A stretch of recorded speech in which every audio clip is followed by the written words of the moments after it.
교과서 128페이지 비음화 살펴보도록 하겠습니다.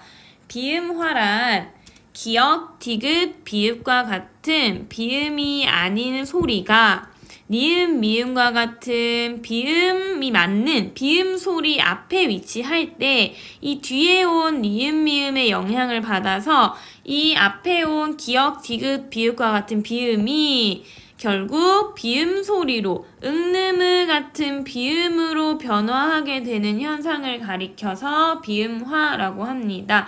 명칭이 비음화인 이유는요.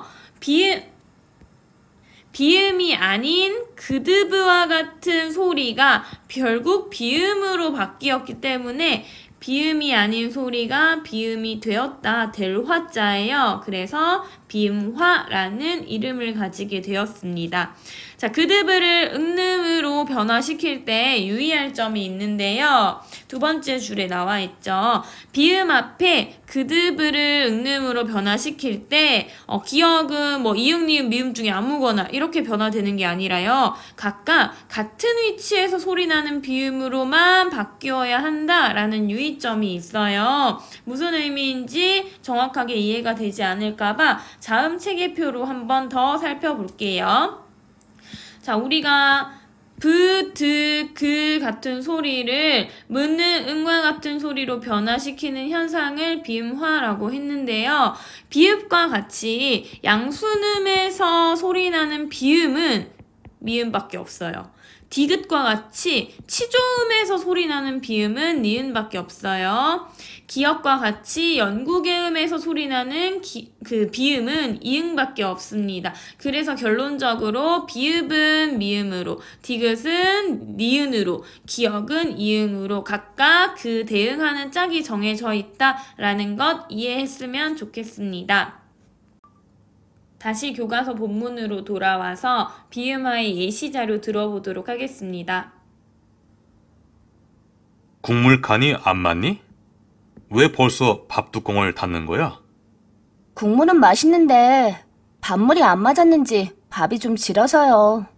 예시자료 국물, 닫는, 밥물을 확인해 보면 국물은 기역과 미음이 만나고 있을 때 뒤에 있는 비음인 미음 때문에 기역이 비음으로, 비음이 아닌 기역이 비음인 이응으로 변화하고 있습니다. 닫는 역시 디귿과 니은이 만났더니 뒤에 있는 비음인 니은 때문에 비음이 아니었던 디귿이 비음인 니은으로 변화해서 발음되고 있고요. 밥물, 비읍과 미음이 만났더니 역시 뒤에 있는 비음 때문에 비읍도 비음으로 모습을 변화시켜서 밥물과 같이 발음이 되게 됩니다. 자, 이러한 국물, 닫는, 밥물, 비음화의 대표 예시를 살펴봤는데요. 이 예시들은 사실 한 단어 내부에서 일어나고 있는 비음화 현상입니다. 그런데 우리 본문의 세 번째 줄을 보면 밥 먹는 이라는 좀 더 큰 단위의 비음화 현상의 예시가 나와 있는데요. 밥이 한 단어고 먹는이 한 단어, 심지어 표기로는 띄어쓰기까지 되어 있죠. 띄어쓰기가 되어 있더라도 비음화는 단어와 단어 사이에서도 일어나요. 굉장히 넓은 범위에서 적용되는 거라 밥과 먹는이 띄어쓰기, 즉 단어와 단어라는 큰 경계를 가지고 있음에도 불구하고 밥이라는 종성 비읍을 뒤에 오는 단어인 먹이라는 초성 미음 때문에 영향을 받아서 미음, 비음으로 소리를 바꾸고 있는 현상을 확인할 수 있습니다. 단어와 단어 사이에서도 일어나는 광범위한 음운 현상이라는 걸 확인할 수 있고요. 물론 먹는에서 기역도 뒤에 오는 니은 때문에 영향을 받아서 이응으로 바뀌고 있기는 하지만 이 현상, 먹는에서 발생하는 이 현상은 어차피 한 단어 내부에서 일어나는 것이기 때문에 여기 위에 있는 예시와 크게 다르지 않습니다. 본문의 세 번째 줄에서 이야기하고 싶었던 점은요. 단어와 단어 사이에서도 즉 밥 먹는 이라고 할 때 이 밥과 먹 사이에서도 띄어쓰기 단위가 되어 있어도 일어날 수 있는 광범위한 현상이 바로 비음화 현상이다 라는 것 추가 설명하고 있어요. 129쪽으로 넘어가서 유음화를 살펴보도록 하겠습니다. 유음화란 유음이 아닌 소리가 유음으로 이거 될 화자라고 했죠? 유음이 되면 유음화라고 할 수 있을 텐데요. 한글 자음에서 유음은 리을 소리 하나밖에 없다고 했어요. 리을이 아닌 소리가 리을로 변화돼서 발음되면 유음화라고 할 수 있겠네요. 구체적인 양상을 살펴보면 니은이 리을을 만나 유음으로 발음되는 현상을 가리켜서 유음화라고 하고, 이때 니은과 리을이 만난다고 했는데 이때 리을은 니은보다 앞에 올 수도 있고 뒤에 올 수도 있대요. 니은과 리을의 연쇄 발음에서 니은이 리을로 변화하면 유음화고 니은과 리을의 결합 순서는 크게 상관이 없다 라는 게 정리 내용인데요. 왼쪽 여백에 한번 정리해 보도록 하겠습니다. 니은과 리을이 결합할 때 그때 순서는 상관없으니까 니을, 리을이든 리을, 니은이든 간에 니은이 리을로 바뀌어서 발음되면 돼요. 그러면 니은, 리을 연세에서 리을, 리을로 발음되는 것, 리을, 니은 연세에서 리을, 리을로 발음되는 것 모두 유음화라고 볼 수 있겠습니다. 니은이 리을로 변하고 있고요. 여기도 니은이 리을로 변하고 있으니까. 이러한 현상을 유음화라고 하는데 예시 자료를 들으면서 이제 복습을 좀 해볼게요.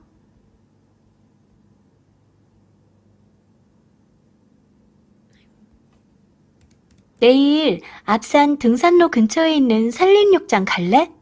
등산은 힘든데 물놀이 가는 건 어때? 산림 물놀이라는 예시 자료로 학습해 보면요. 산림의 경우에는 니은과 리을의 연쇄가 일어났더니 결국 리을, 리을 발음이 되더라. 즉 앞에 있는 니은이 리을로 변화한 케이스죠. 그 다음 물놀이 가보겠습니다. 물놀이는 먼저 복습을 해봅시다. 앞음절이 종성, 자음으로 끝났고 뒷말이 모음으로 시작해서 초성 이응 자리가 비어있다며 뒤로 넘겨서 편하게 연음해서 발음하자 했던 것 기억나죠? 연음 현상 복습했고요. 다시 유음화로 돌아가서 리을과 니은의 결합이 일어날 때 리을과 리을로 변화하고 있는 걸 확인할 수 있습니다. 즉 뒤에 있는 니은이 리을로, 유음으로 바뀌고 있어서 역시 유음화의 예시로 볼 수 있겠네요. 유음화 생각보다 간단한 것 같죠? 니을, 리을 연세에서 리을, 리을로 바뀌면 유음화라고 할 수 있다. 이렇게 쉽게 간단하게 이야기하고 끝내면 좋겠지만 아쉽게도 역시 예외 현상이 있습니다. 교과서 본문 두 번째 줄 오른쪽에 나와 있는데요. 리을이 니은 뒤에 올 때에는 유음화가 일어나지 않기도 한다. 이게 무슨 말일까요? 리을이 니은 뒤에 올 때라고 한다면 왼쪽 왼쪽 위에 필기를 좀 이 부분을 좀 보겠습니다. 필기한 부분을 보면 리을이 니은 뒤에 올 때라고 한 것은 이 케이스를 가리키는 거죠. 니을, 리을 연쇄일 경우에는 의 이야기고요. 이때 유음화가 일어나지 않기도 한데요. 즉 리을, 니은 연세일 때는 예외 없어요. 무조건 리을, 리을로 유음화 시키면 되는데 니을, 리을 연세일 때는 예외가 발생한대요. 보통은 리을, 리을로 바뀌는 유음화가 일어나는 게 맞긴 하지만 예외적으로 니은, 니은으로 바뀌기도 한다는 겁니다. 그 니은, 니은으로 바뀌는 예외적인 현상을 교과서 본문 세 번째 줄에 단어로 확인해 볼게요. 등산로예요. 등산로. 자, 등산로의 경우에 살펴보면 니은과 리을이 연세했어요. 니은, 리을 연세했더니 등산로가 표준 발음이 아니라 등산로가 우리 표준국어 대사전에 올라와 있는 표준 발음이에요. 결국 니은, 리을 연세가 니은, 니은으로 바뀌고 있는 거 확인할 수 있죠. 왼쪽 위에 필기를 봤을 때 이 예외 현상, 니은, 리을이 니은, 니은으로 바뀌는 예외 현상임을 알 수 있고요. 자, 그러면 오른쪽 아래쪽에 필기로 정리를 한번 해보도록 하겠습니다. 지금 리을, 니은, 연세가 아니죠. 지금 니은, 리을, 연세일 때가 문제인데요. 이때 보통은 리을, 리을로 바뀌는 게 정상적인 유음화 현상인데 특정 단어에 따라서는 등산로 같은 단어에 따라서는 니은, 니은으로 바뀌는 유음화의 예외 현상이 발생하기도 하더라. 그러면 이 니은, 리을이 니은, 니은으로 바뀌는 리을이 니은으로 바뀌는 이 현상에는 어떤 이름을 붙여줄 수 있지 고민을 해봤어요. 그랬더니 리을이 결국 니은으로 바뀌고 있는 거죠.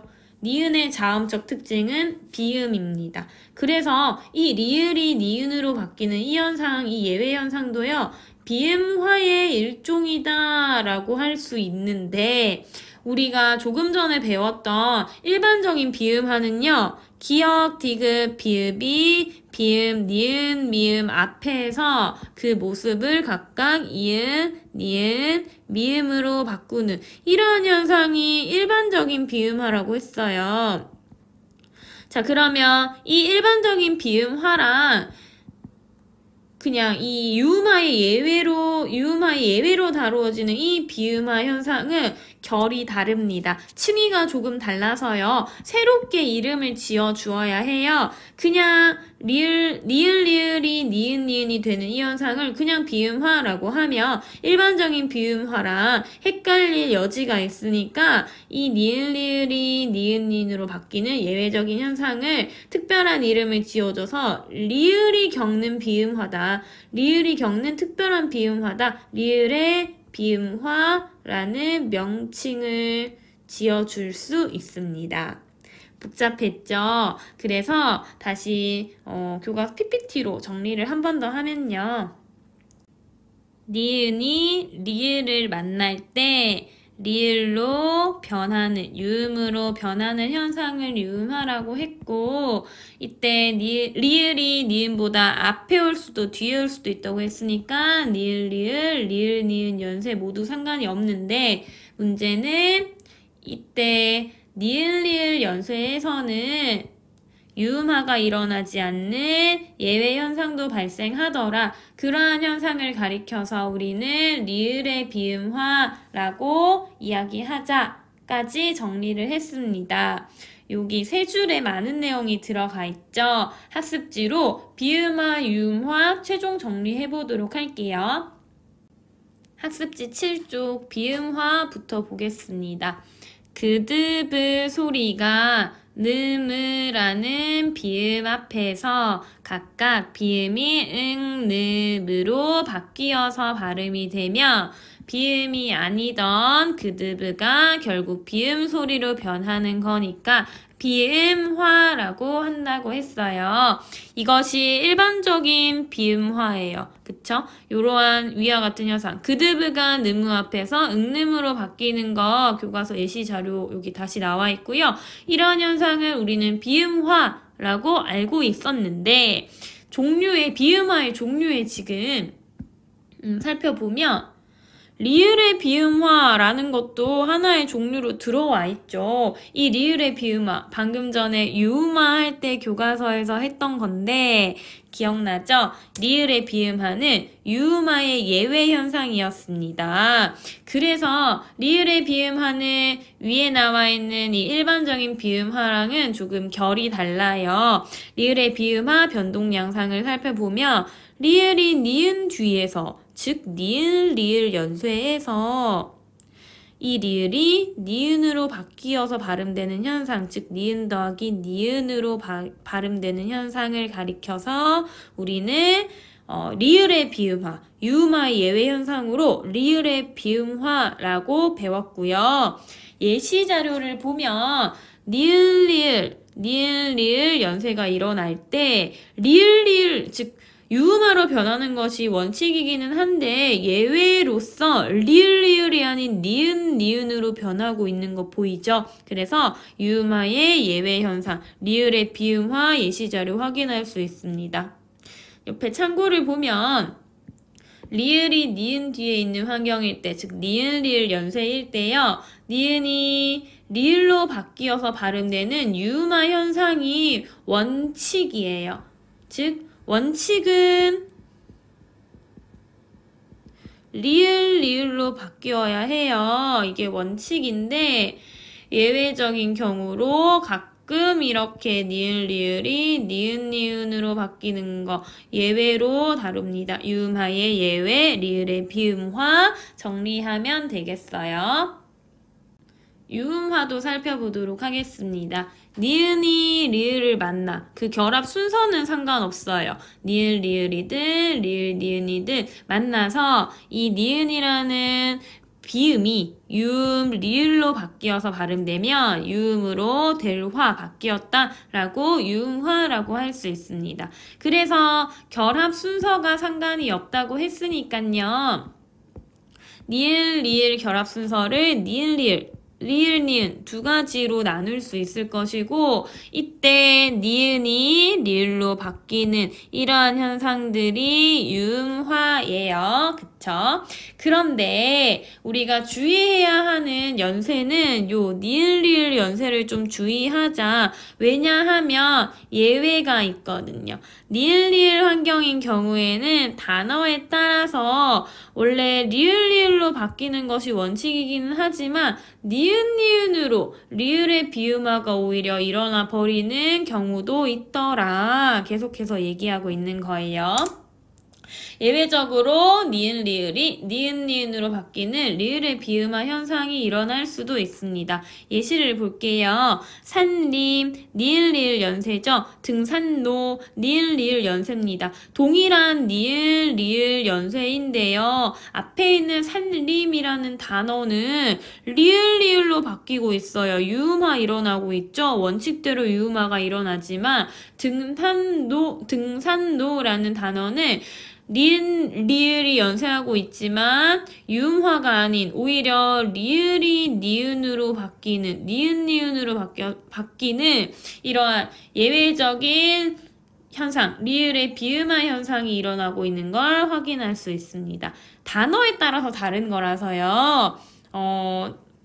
특정하게 모든 단어를 외울 수도 없고 단어에 따라서 사전을 찾아봤을 때 니은 니은으로 바뀌는 건 예외적인 현상, 리을 리을로 바뀌고 있는 건 일반적인 유음화, 원칙 현상인 유음화다라고 이해하면 되겠습니다. 그 아래에 있는 리을 니은의 연세를 살펴봤을 때는요. 리을 니은인 경우에는 예외가 없어요. 모두 유음화, 원칙대로 유음화시켜서 발음하면 돼요. 여기 물놀이는 우리 교과서 예시자료에 나왔던 거니까 설명을 생략하도록 하겠습니다. 비음화와 유음화의 개념을 잘 이해했다면 마지막으로 퀴즈를 정리해 보도록 하겠습니다. 첫 번째 퀴즈, 비음이 아닌 자음이 비음으로 변하는 현상, 어떤 이름을 주면 좋을까요? 그쵸? 비음화 라고 하면 되고요. 유음이 아닌 자음이 유음으로 변하는 현상은 유음화가 되겠습니다. 자, 세 번째 퀴즈를 살펴보면요. 한국인은 리을 니은 또는 니은 리을을 절대 연속 발음할 수 없어요. 예시를 들어보면 상호명이 아니라 고유명사죠. 라면의 한 종류인데요. 이것을 선생님 저는 니은과 리을 발음을 구분해서 할 수 있어요. 신라면이라고 하면 되잖아요. 라고 이야기할 수 있겠지만 그것은 연속 발음한 게 아니죠. 신라면이라고 여기서 한번 끊어서 발음한 거예요. 끊어서 발음하지 않고 쭉 이어서 발음을 하면요. 사람에 따라 신라면이라고 하는 사람도 있고 신라면이라고 하는 사람도 있을 거예요. 즉 리을 리을로 변화시키는 사람도 있고요. 니은 니은으로 변화시키는 사람도 있을 거예요. 신라면이라는 단어는 표준국어 대사전에 올라가 있는 단어가 아니죠. 즉 이거는 라면의 이름이잖아요. 라면의 이름이어서 뭐 표준 발음이 정해져 있는 건 아니지만 이 예시를 통해서 확인할 수 있는 거 니을 리을 연세 진짜 할 수 없네. 니을 리을 연세 할 수 없으니까 우리는 리을 리을로 바꾸든 니은 니은으로 바꾸든 변화를 시켜야 하는구나 이제 느껴지죠. 그래서 한국인은 이 리을 니은이든 니을 리을이든 연쇄 발음을 절대 할 수 없습니다. 그래서 다양한 음운 변동을 겪게 되는데요. 리을 니은 니을 리을 연쇄 발음을 할 수 없어서 발생하게 되는 다양한 음운 변동 예시들 아래에 나와 있습니다. 해당하는 표에 집어넣어 볼게요. 표를 한번 살펴보면 리을 니은 연세일 때, 니을 리을 연세일 때 구분이 되어 있고요. 리을 니은 연세는 언제나 리을 리을로 변화하는 거 확인할 수 있고 니을 리을 연세는 리을 리을로 바뀔 때도 있고 니은 니은으로 바뀔 때도 있는데 원칙은 뭐라고 했죠? 그쵸? 원칙은 리을 리을로 바뀌는 유음화가 원칙인데 단어에 따라서 니은 니은으로 바뀌는 예외 현상도 존재하긴 하더라. 기억납니까? 네, 이제 하나씩 집어넣어 볼게요. 공신력 니은 리을 연세 니은 니은으로 바뀐 거 확인됐죠? 어디 가야 되는지 추측해보고 리을 니은 연세에서 이번에 리을 리을로 바뀌었네요. 니을 리을 연세에서 리을 리을로 니을 리을 연세에서 니은 니은로 그쵸? 이 2번요라는 예시에서는 역시 종성에 있는 비읍이 초성에 비어있는 자리로 올라가는 연음 현상도 확인할 수 있습니다. 어찌됐든 유음화하고 있었으니까 니을 리을이 니은 니은. 자, 연령 니을 리을이 리을 리을로. 칼날 리을 니은이 리을 리을로. 빠르게 확인을 해봤는데요. 집어넣어 볼게요. 이 위에 있는 예시 단어 중에서 리을 니은이 리을 리을로 바뀐 것은 이것 2개. 니을 리을이 리을 리을로 바뀐 것은 이것 2개. 니을 리을이 니은 니은으로 바뀐 건 요거 2개예요. 자, 그러면 각각의 이 예시 단어들의 예시 단어라기보다 각각의 음운 현상들의 이름을 한번 붙여볼게요. 자, 리을 니은이 리을 리을이 된 거 비음화 유음화 중에 뭘까요? 그쵸? 니은이 리을로 변했으니까 어찌됐든 퀴즈 2번에 나와 있었죠. 유음으로 바뀌면 유음화. 자, 니을 리을이 리을 리을로 바뀔 때 니은이 리을로 바뀐 거죠? 그러면 니은이 리을로 바뀌었으니까 역시 유음화입니다. 마지막 이제 표를 보면요. 니을 리을이 니은 니은으로 바뀌고 있죠. 리을이 니은으로 바뀌고 있네.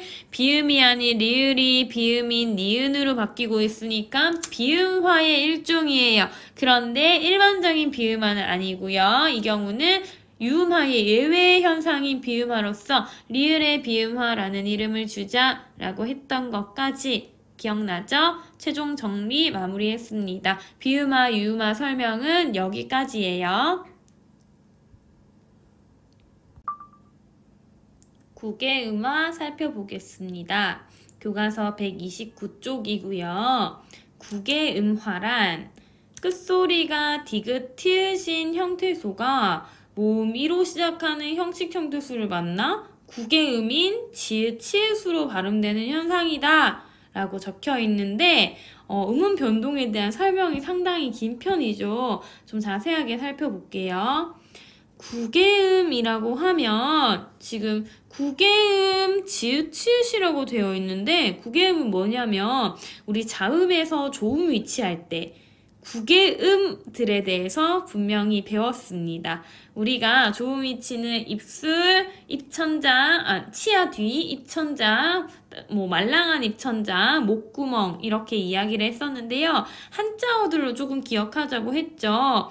양수는 치조음, 경국의음, 연국의음, 후음이라고 했습니다. 즉 경국의음, 연국의음이라고 할 때 이 국외음은요 입천장 소리라는 뜻이었어요. 근데 국외음화에서 국외음은 경국의음을 가리킵니다. 경국의 음의 종류에는 즈, 쯔, 츠 같은 소리가 있었어요. 즉 입천장과 딱딱한 입천장과 혀 앞부분이 만나서 방해를, 입안에서 공기의 흐름에 방해를 일으키는 소리를 경구개음이라고 했고, 왜냐하면 입천장이 한자어로 구개음이고 딱딱한 입천장은 경구개음이었으니까요. 이걸 경구개음이라고 했고, 경구개음 소리는 즈, 쯔, 츠 소리가 있죠. 즈츠츠가 아닌 소리가 즈츠츠 중에 하나로 변하는 현상이 구개음화가 되겠습니다. 자, 그러면 어떤 소리가 어떤 구개음으로 변하냐면요. 드트라는 소리가 즈츠, 구개음 중 하나죠. 즈츠로 발음되는 현상이 구개음화예요. 그런데 조건이 상당히 많습니다. 형태소가 결합을 할 때 앞 형태소의 끝말이 드트로 끝나고요. 그 다음에 뒤 형태소가 무엇으로 시작해야 하냐면 뒤에 있는 형식 형태소가 모음 이로 시작을 해야 하고 형식 형태소여야 해요. 두 형태소가 결합을 해야 한다. 형태소랑 형태소가 결합을 해야 되는데 앞의 형태소는 드트로 끝나야 하고 뒤의 형태소는 모음 1로 시작하면서 형식 형태소여야 합니다. 이 상당히 많은 조건을 모두 충족해야만 드트 소리가 즈츠로 바뀔 수 있어요. 조건이 상당히 많기 때문에 복잡한 양상을 보이고, 그것을 자세한 것은 학습지에서 표로 정리를 해보도록 하겠습니다.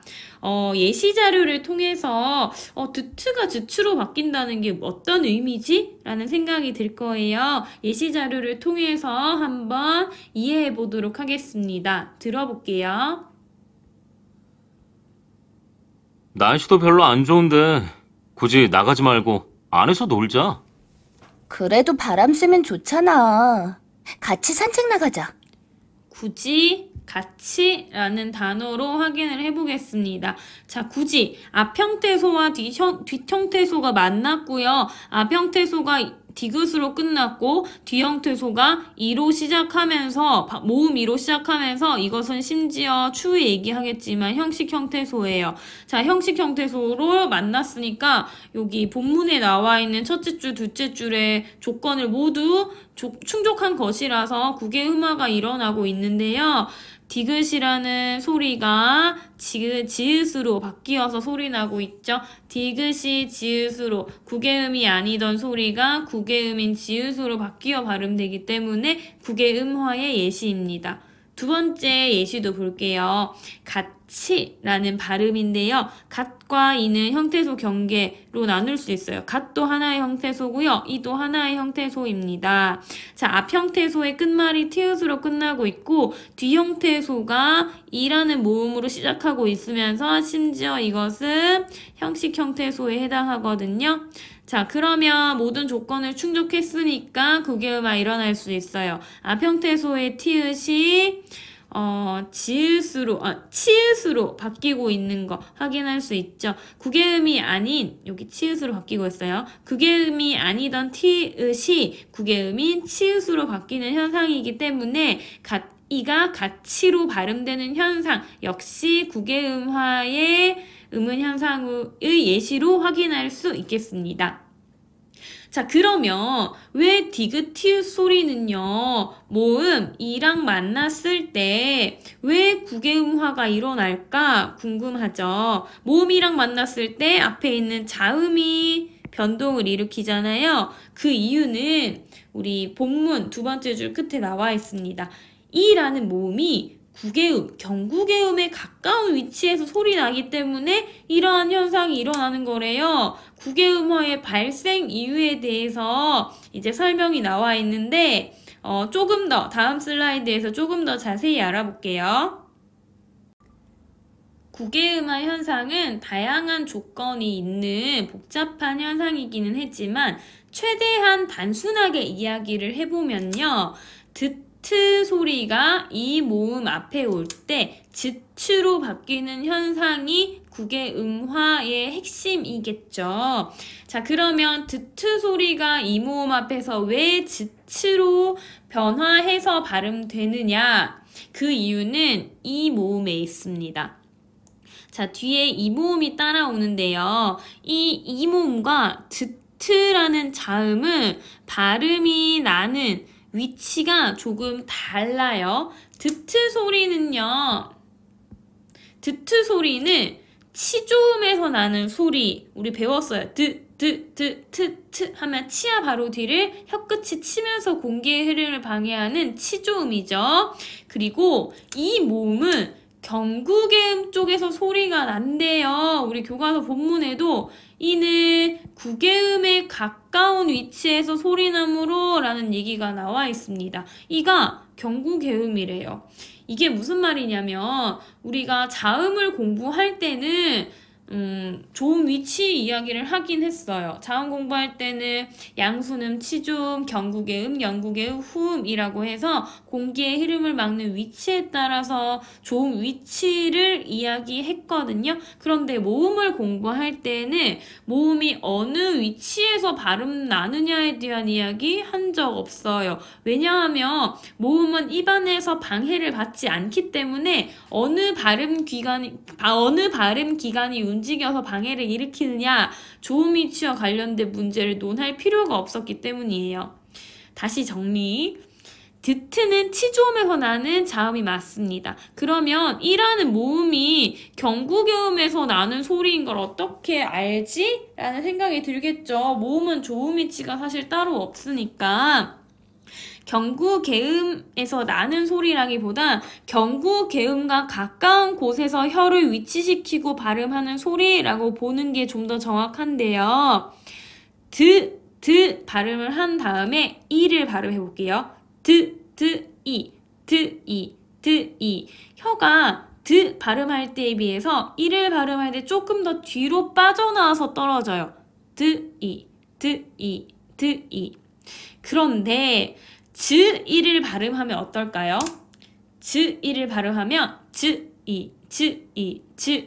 그냥 즈를 발음할 때 방해를 일으켰던 그 입천장과 혀 앞부분으로 방해를 일으켰던 경국의음에서 이를 발음하려면 그냥 밑으로 떼버리면 편안하게 이 발음이 나옵니다. 즈이. 즉 치조음을 발음할 때 드이라고 발음을 하면 혀가 편하지 않아요. 조금 드를 발음할 때에 비해서 뒤로 빠져나와서 떨어져야 한다면 즈이 발음할 때는 즈를 발음한 후에 그냥 밑으로 뚝 떨어뜨리기만 하면 이 소리를 낼 수 있습니다. 정리하면 이라는 모음은 드트보다 즈츠와 가까운 곳에서 발음이 돼요. 그래서 D라고 발음하는 것보다 D나 T라고 발음하는 것보다 지나 치라고 발음하는 것이 우리 혀의 움직임을 최대한 덜 움직이고 좀 더 편안하게 발음할 수 있는 방법이거든요. 그래서 국의음화는 왜 일어나느냐? 경국의음 쪽에서 발음이 나는 모음 이의 특성에 따라서 드트 발음을 즈츠로 바꿔서 소리를 발음하며 혀가 좀 더 편하기 때문에 우리가 발음을 좀 더 수월하게 하기 위해서 이 모음과 유사한 곳의 위치로 자음을 즈츠로 변화시키는 거구나 이해하면 되겠습니다. 자음 체계표를 한번 떠올려 보면 드트 소리가 이 모음을 만나서 즈츠로 바뀔 때요. 드가 치읓이 될 순 없어요. 트가 지읒이 될 순 없어요. 그 이유는요. 드라는 소리가 치조음이 경국의음으로 바뀔 때 즈츠 중에 하나로 바뀌는데 같은 예사소리인 즈로 바뀌는 거고요. 트라는 소리가 치조음이 경국의음으로 바뀌어야 할 때 같은 같은 거센 소리인 츠로 바뀌는 것이 자연스럽기 때문입니다. 드트가 지추로 바뀔 때는 여기서 보여지는 것처럼 각각 쌍을 이루어 짝을 이루어서 바뀐다라는 것까지 학습하면 되겠어요. 학습지 8쪽입니다. 국외음화의 변동 양상 살펴볼게요. 끝소리가 디귿이나 티읕으로 끝나는 형태소가 뒤에 오는 형태소가 이나 반모음 죄이라고 나와 있긴 한데요. 우선 이를 주의해서 볼게요. 이로 시작하는 형식 형태소를 만날 때 이때 드트 소리가 국외음인 즈츠로 바뀌어서 발음되는 현상을 국외음으로 바뀌는 현상, 국외음화라고 했습니다. 이모음, 그리고 여기 반모음이로 시작, 그리고 형식 형태소라는 조건이 있긴 한데 형식 형태소는 조금 이따가 살펴보고요. 반모음 이에 대해서 간단하게 얘기를 하고 넘어갈게요. 국외음화가 일어나는 환경은 교과서에서는 이라고만 선생님이 설명을 했어요. 근데 교과서에 자세히 보면 주로 모음 이를 만나서 라고 되어 있습니다. 이때 주로라고 되어 있는 이유는 반모음 이까지도 국외음화의 적용 환경에 포함시킬 수 있기 때문에 주로라고 교과서에 나와 있긴 한데요. 반모음이는 야, 여, 요, 유 뭐 이런 아이들이었죠. 이런 아이들 앞에 디귿, 티읕이 위치하면 야, 여, 요, 유 앞에 티읕이 위치하면 이 친구들을 지읒이나 치읒으로 바꿀 수 있다라는 것이 원칙적인 설명. 그런데 크게 어려워하지 않아도 될 것이 반모음 이로 시작하는 형태소가 붙어서 국외음화가 일어나는 예시 수능에 한 번도 나온 적 없고요. 선생님이 찾아보려고 막 고민해도 우리 고유어에서는 쉽게 찾기 어려운 것 같아요. 외래어에선 뭐 있을 수 있겠지만 즉 반모음 이로 시작하는 예시는 찾기도 존재하는 건지도 확실하게 알 수 없기 때문에 여러분이 크게 고려하지 않아도 괜찮습니다. 정리하면요. 국외음화는 끝소리가 드트인 형태소가 뭐 반모음 죄의도 있긴 하지만 보통 이랑 만나면 돼요. 이랑 만나서 그때 이랑 만나는 형태소는 형식 형태소여야 한다라는 점이 있긴 하지만 어찌됐든 이 소리랑 만나서 드트가 즈츠로 발음이 되면 이러한 현상을 국외음화라고 합니다.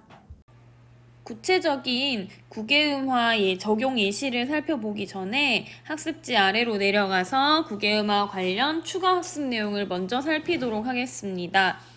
형식 형태소와 어근과 접사라는 개념이 나와 있는데요. 형식 형태소는 음절의 끝소리 규칙 공부할 때 충분히 자세히 다뤘기 때문에 복습만 하고 지나갈게요. 형태소는 실질 형태소와 형식 형태소로 나눌 수 있고 형식 형태소만큼은 꼭 외워달라고 했죠. 문장에서 실질적인 어휘적 의미를 가지는 형태소가 아니라 문법적인 역할을 하는 형태소를 형식 형태소라고 했고 그 종류로는 조사, 접사, 어미, 조접, 어미 외워달라고 했습니다.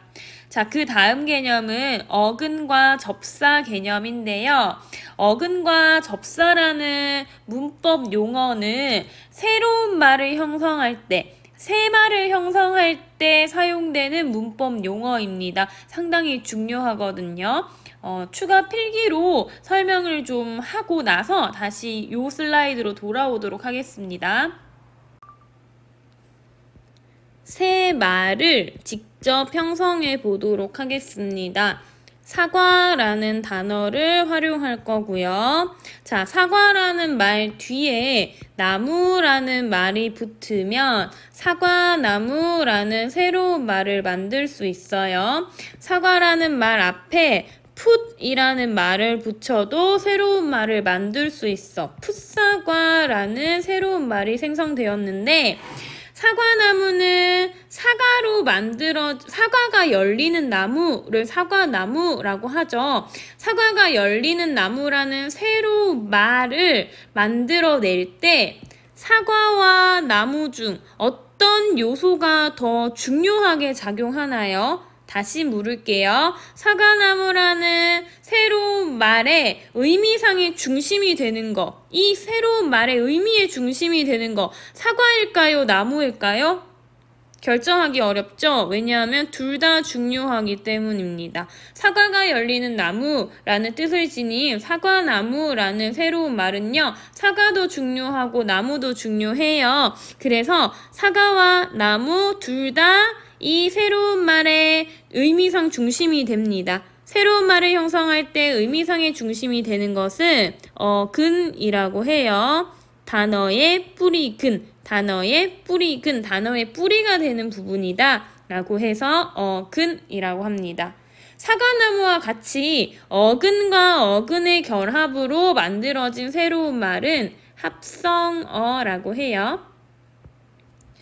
그 아래에 있는 풋사과는 상황이 조금 다릅니다. 자, 풋사과는 어떤 뜻을 가지고 있냐면요. 사과긴 사과인데 조금 덜 익은 사과라는 의미를 지니고 있어요.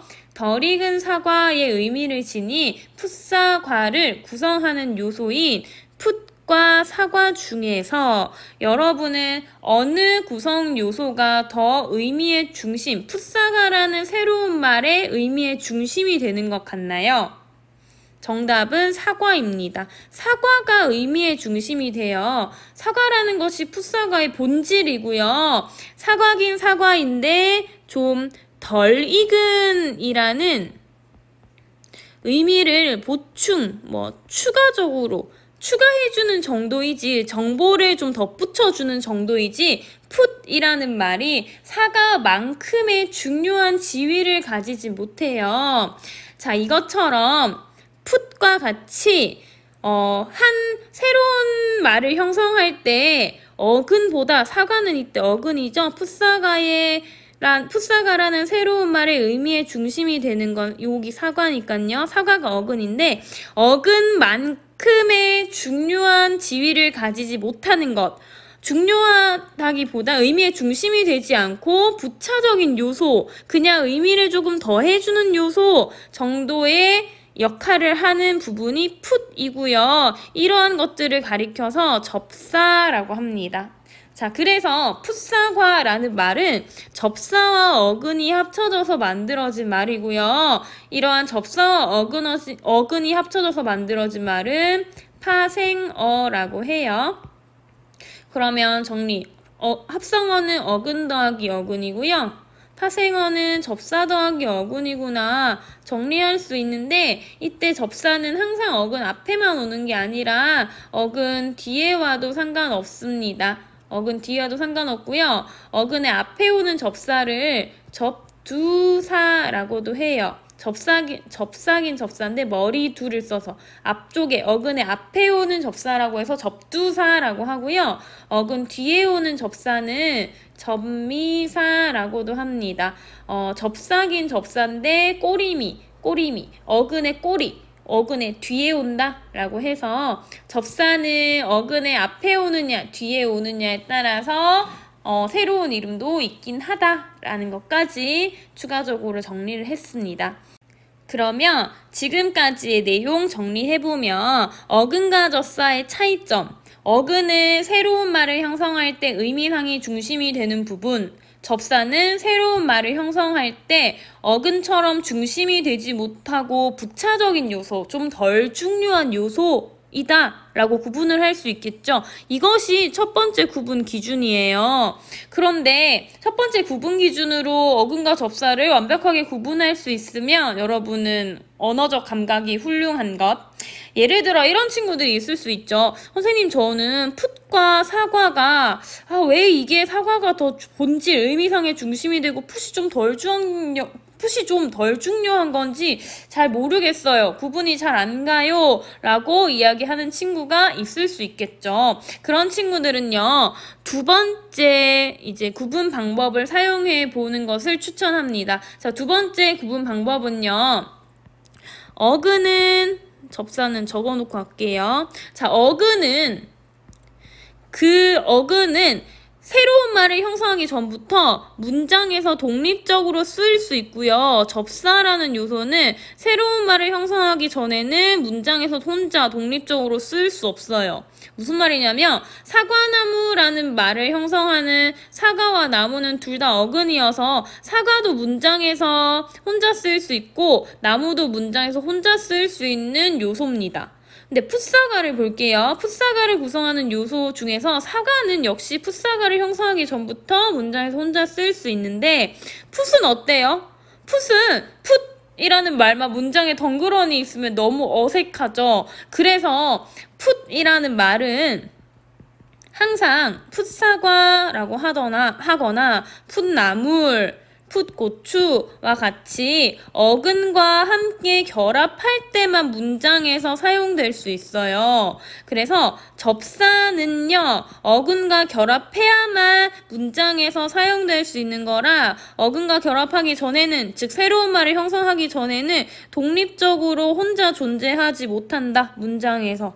큰 차이점이죠? 그렇게 구분을 할 수도 있습니다. 다시 학습지로 돌아와서 어근과 접사 정리해 보도록 할게요. 어근은 형태소가 결합할 때, 형태소랑 형태소가 만나면 새로운 말이 형성되죠. 그래서 새로운 말을 형성할 때 정도의 의미고요. 새 말 형성할 때 실질적인 의미를 나타내는 부분, 다시 말해 의미상의 중심이 되는 그 형태소를 어근이라고 한다고 했습니다. 반면 접사는요, 어근에 항상 결합해야 돼요. 혼자 쓸 수 없으니까 어근에 결합해서 앞이든 뒤든 결합을 해서 특정한 의미를 더하는 것이라고 했어요. 의미의 중심이 되는 게 아니라 그 의미의 중심인 어근에 특정 의미를 부가적으로 덧붙여 주는 것. 풋사과의 풋 떠올리면 되겠습니다. 그래서 특정 의미를 더해주는 게 접사다라고 배웠는데 사실은 이러한 역할을 하는 접사도 있지만요. 다른 역할, 문법적인 기능을 부여하는 역할을 하는 접사도 존재해요. 문법적인 기능을 부여하는 접사는 아직 예시를 안 들어줬어요. 아래에 있는 개, 히 같은 것들이 이 문법적 기능을 부여하는 접사이긴 한데요. 예시들 밤나무부터, 위에 있는 밤나무부터 하나씩 보면서 다시 한번 설명을 조금 이따 해보겠습니다. 접사와 관련된 설명을 마저 읽어볼게요. 접사는 자립성이 없어서 아까 했던 거죠. 문장에서 혼자 쓸 수 없어. 그래서 항상 어근에 결합해야만 쓰인다. 그리고 어근의 앞에 위치하느냐, 뒤에 위치하느냐에 따라서 접두사와 접미사로 나뉘기도 하더라. 까지 정리했습니다. 자, 그러면 예시들을 하나씩 살펴보면서 복습해 보도록 할게요. 밤나무는 새로운 말이죠. 밤과 나무가 합쳐져서 만들어진 새 말이 형성된 것인데 밤도 중요하고 나무도 중요해요. 둘 다 어근이니까 밤나무는 합성어겠네요. 합성어. 자, 덧신을 보겠습니다. 덧신은 덧 더하기 신 두 말이 합쳐져서 만들어진 건데요. 신은 신인데 덧입는, 겹쳐서 신는의 의미를 가지고 있죠. 겹친다, 겹치다라는 특정 의미를 더해주고 있는 접사네요. 접사와 어근이 합쳐졌으니까 덧신이라는 말은 파생어가 되겠습니다. 세 말이 만들어졌죠, 역시. 그래서 이때 덧이라는 접사는 특정한 의미를 더하는 접사가 되겠네요. 풋사과의 풋과 똑같아요. 자, 그 다음에 맨발을 보겠습니다. 맨발의 경우에도 맨 더하기 발이라는 말이 합쳐져서 만들어진 새로운 말인데요. 발이 맨발의 본질이죠. 어근이고요. 발은 발인데 아무것도 껴입지 않은, 아무것도 걸치지 않은 내 뜻을 가진, 뜻을 보충해주는 맨이라는 접두사가 발의 의미를 보충해주고 있죠. 그래서 특정한 의미를 더하는 접두사 맨입니다. 접두사라고 한 이유는 어근의 앞에 있기 때문에 접두사고요. 어찌됐든 접사와 어근의 합이기 때문에 맨발은 파생어가 되겠습니다. 자, 그 다음에 지우개인데요. 지우개와 먹히다는 까만 슬라이드에서 한번 정리한 후에 돌아오도록 하겠습니다. 지우개라는 세 말을 살펴보도록 하겠습니다. 지우개는 지우다라는 말과 개가 합쳐진 말인 것 같죠? 여러분이 느끼기에도. 자, 그러면 지우개라는 세 말은 지우다와 개 중에 어떤 부분이 더 의미상의 중심이 되나요? 지우다가 훨씬 개보다 중요하죠. 즉, 지우개라는 새로운 말에 중점적인 의미의 역할을 하는 건 지우다라는 구성 요소입니다. 그래서 이 부분이 어근이고요. 여기 부가적인 부분, 이 부분이 접사, 의미상의 중심이 되지 못하는 부분이 접사인데, 그렇다면 이 개는요, 특정한 어휘적 의미를 여기 더해주나? 뭐 풋사과의 풋처럼 설익은과 같은 어휘적 의미가 더 지우다라는 어근에 개라는 특정 어휘적 의미가 더해지면 새로운 다른 의미를 가지나? 아닌 것 같죠? 의미를 더해주지 않아요. 지금 이때의 접사 개는요, 의미를 더해주는 접사가 아닙니다. 문법적 기능을 하는 접사인데요. 어떤 문법적 기능을 하는지 살펴볼게요. 자, 지금 어근의 품사는요, 동사거든요. 자, 어근의 품사 동사예요. 그런데 동사인 어근에 개라는 접사가 붙었더니 합쳐져서 새로 만들어진 새 말의 품사를 살펴보세요. 지우개. 품사가 뭐예요? 연필, 지우개, 펜, 공책 다 명사죠? 중요합니다. 지우다라는 어근은 동사였는데 개라는 접사가 붙었더니 지우개라는 명사가 만들어졌어요. 그래서 이런 개 같은 접사를 가리켜서 동사인 어근을, 혹은 동사가 아니어도 괜찮아요. 어떤 품사이든 간에 동사든 형용사든 관형사든 부사든 뭐 명사든 뭐든 상관없어. 앞에 오는 어근이 어떤 품사이든 간에 그 어근을 결국 명사, 새로운 말이 명사의 품사를 가지게 해줘요. 그래서 이 개라는 접사를 명사 파생 전미사라고 합니다. 접사 개는요, 어근 뒤에 붙어서 그 합쳐진 말이 명사의 지위를 갖게 하는, 새로운 명사를 파생시키는 역할을 하는 접사다 라고 해서 명사를 파생시키는 접사다, 명사 파생 전미사라고 하고, 접사 중에서도 개는 항상 어근 뒤에 붙어요. 그래서 전미사겠네요. 이처럼 개는 명사파생 전미사고요. 명사파생 전미사인 개는 문법적 역할을 하는 접사의 예시가 될 수 있겠습니다. 먹히다라는 새 말도 살펴볼게요. 먹히다는 먹다 더하기 히이고요. 자, 먹다 히 중에서 먹히다라는 새 말을 형성하는데 의미상의 중심이 되는 거 먹다입니다. 히는 부가적인 거예요. 자, 그러면 아니 어떻게 이렇게 바로 알지? 바로 아는 방법, 두 번째 팁으로 구분하면 더 쉬워요. 먹다는 스스로 쓰일 수 있는데 히라는 거 문장에서 독립적으로 쓸 수 없잖아요. 그래서 얘는 접사고 얘는 어근입니다. 어근과 접사가 합쳐져서 만들어진 새로운 말이 먹히다는요, 어떤 특징을 가지냐면 먹히다 의미가요, 얘들아, 내가 스스로 먹는 게 아니라 누군가에게, 타인에게 혹은 다른 존재에게 먹음을 당하는 거죠. 그래서 먹히다라는 동사는 피동사예요. 그런데 피동사를 만들어내는 요소인 먹다는요, 어근인 먹다는 능동사예요. 스스로의 힘으로 주체적으로 먹죠. 능동사입니다. 자, 그러면 히의 역할 이제 나왔습니다. 히는요, 능동사 뒤에 붙어서 새로운 말을 피동사로 변화시키고 있죠. 그래서 이러한 히와 같은 접사를 피동 전미사라고 해요. 피동이 아닌 동사를 결국 히가 붙으면 피동으로 지금 만들어내고 있죠. 그래서 피동이 아닌 말을 피동으로 만들어내는 접사다. 근데 이 접사가 어근 뒤에만 위치하기 때문에 전미사라고 역시 되어 있고요. 히와 같이 피동이 아닌 문법 요소를 피동의 문법 요소로 만들어주는 이러한 역할을 하는 접사를 우리는 당연히 문법적 역할을 하는, 문법적 기능을 하는 접사구나 라고 살펴볼 수 있겠습니다. 그래서 본문으로 다시 돌아와서 정리하면 지우개는 지우다와 개가 합쳐진 말인데 지우다는 어근, 개는 전미사니까 파생어이고요.